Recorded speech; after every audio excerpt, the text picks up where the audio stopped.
Bir vacib xəbəri diqqətinizə çatdırıram. Üstəgəl işarəsini vurun və bizi takip edin. Son dəqiqə xəbərlərini diqqətinizə çatdırırıq.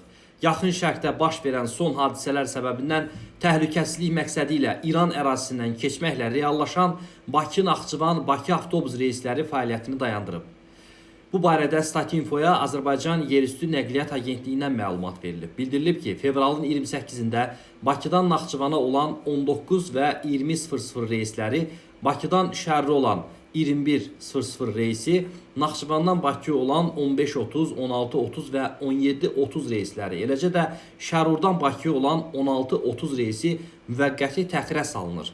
Bakı-Naxçıvan, Bakı reyslərinin bərpası barədə ictimaiyyətə əlavə məlumat veriləcək. Əlavə suallar yaranarsa, sərnişinlər Azərbaycan Yerüstü Nəqliyyat Agentliyinin 141 çağrı mərkəzi ilə əlaqə saxlaya bilərlər. Məlumatda həmçinin qeyd olunub ki, yük nəqliyyat vasitələrinin isə İran-Azərbaycan sərhədindən keçməsi ilə bağlı hər hansı bir problem yaşanmır və məhdudiyyət tətbiq olunmur.